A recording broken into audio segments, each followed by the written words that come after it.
Olá! Na aula de português de hoje nós daremos continuidade nas atividades que estão relacionadas ao texto da página 26, que conta sobre a vida de Dylan Camargo.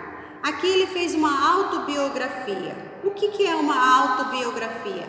Ele está contando sobre a vida dele, como que ocorreu a vida dele desde o seu nascimento, onde ele nasceu, até a sua formação, até ele se tornar escritor. Nós paramos nos exercícios do estudo da língua. Ali diz assim: quais foram os motivos que teriam para ler a autobiografia? Quais são os motivos que nós teríamos para ler uma autobiografia de uma pessoa? Por exemplo, se a professora pedisse para você ler uma autobiografia de Dylan Camargo, seria para quê? Para fazer uma pesquisa, para saber mais sobre a vida do escritor, para servir de apoio de uma leitura de um texto. De repente você precisa de um embasamento para um texto que você está lendo, você procura alguém que escreve parecido. Já um jornalista, ele precisa saber a autobiografia de um escritor para ele ter uma bagagem, para a sua reportagem. Ele precisa saber a trajetória daquele autor para apresentar dados numa notícia. Então, para isso que serve a gente saber sobre a vida daquele escritor que escreveu um livro que nós gostamos. Nós vamos lá e vamos pesquisar sobre a vida daquele escritor, daquele autor, daquele artista que a gente gosta. Ali abaixo nós temos no 12, nós iremos procurar quais são os fatos importantes do parágrafo 1 e do parágrafo 2. Vão lá, leem o parágrafo e sublinhem quais são os fatos importantes que nós podemos retirar desses dois parágrafos. Já na página 30, no exercício 13, diz assim: sobre os fatos apresentados no texto, o autor apenas apresenta os fatos ou ele faz algum comentário? Se a gente voltar lá no texto, nós percebemos que ele fala sobre as atividades que ele fez durante a sua vida escolar e ele comenta. Então, em algumas partes ele faz comentários também. B. As ideias do texto partem dos fatos mais distantes para os mais recentes.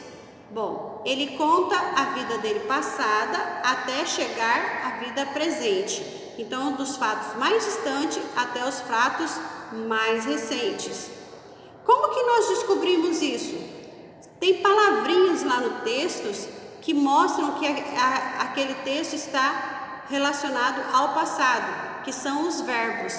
Se você for observar, ele inicia o texto com verbos que estão no passado. Por que o autor optou por esses tempos verbais?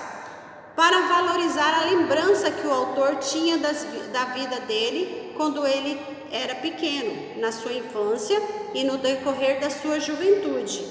Então, ele conta a vida dele quando iniciou a infância até chegar no tempo presente, no atual, que ele se tornou um escritor. Bom, as atividades daqui, vocês irão fazer os exercícios da página 29 até o exercício da página 32. Lembrando que quando nós fazemos uma conjugação de verbo, o verbo ele precisa combinar com a pessoa. Quais são as pessoas que estão lá na conjugação do verbo, que são aquelas 6 palavrinhas que nós temos? Eu, tu, ele, nós, vós, eles. Como é que é chamado essas palavrinhas? São chamadas de pronomes pessoais, no caso, reto, certo? Então, lá no texto, ele começa com o verbo, mas o pronome que vem antes poderia ser eu nasci. Então, ele vem combinando com o pronome. E a gente sabe, através das terminações do verbo, o tempo verbal. Já na página 33, vocês terão que fazer, se você é o autor, um trabalho de português. que vai valer 2 pontos.